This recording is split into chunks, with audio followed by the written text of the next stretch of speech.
గౌరవ సభ్యులు అడిగిన క్వశ్చన్, రాష్ట్రంలో గంజాయి బ్లేడ్ బ్యాచ్లకు సంబంధించిన అసాంఘిక శక్తుల కార్యకలాపాలు పెరుగుతున్న విషయం వాస్తవమేనా అని అడిగారు అధ్యక్ష. మనకి 2014 నుంచి 18 మధ్యకాలం నుంచితో పోల్చుకుంటే అధ్యక్ష, 2019 నుంచి 24 కాల వ్యవధి మధ్యలో డేటాను మనం చూసుకుంటే అధ్యక్ష, రాష్ట్రంలో గంజాయి కానీ బ్లేడ్ బ్యాచ్ వంటి అసాంఘిక శక్తుల కార్యకలాపాలు పెరిగిన విషయం వాస్తవమే అధ్యక్ష.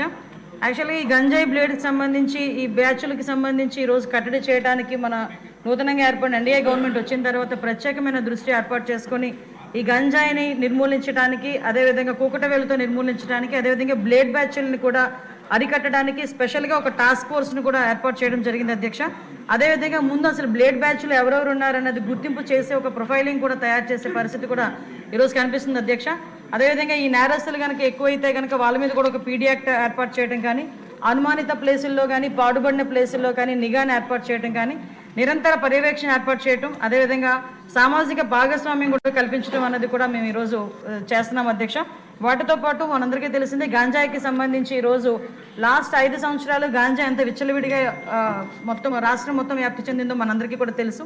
దాన్ని ఈరోజు కట్టడి చేయడానికి ఓన్లీ టాస్క్ ఫోర్స్ ఒకటే సరిపోదని చెప్పి ఈరోజు యాంటీ నార్కోటిక్ టాస్క్ ఫోర్స్ సంబంధించి ఒక సపరేట్గా ఒక వింగ్ని ఏర్పాటు చేసి దానికి ఒక అడిషనల్ డీజీపీ స్థాయి వ్యక్తిని ఈరోజు దానికి అధికారికంగా నియమించి ఈరోజు దాన్ని ఫోర్స్లోకి తీసుకురావడానికి నిన్ననే క్యాబినెట్లో కూడా ఆమోదం అయింది అధ్యక్ష. అవగాహన కార్యక్రమాలు అన్నీ కూడా చేపడుతున్నాం అధ్యక్ష. ఆదిరెడ్డి శ్రీనివాస్.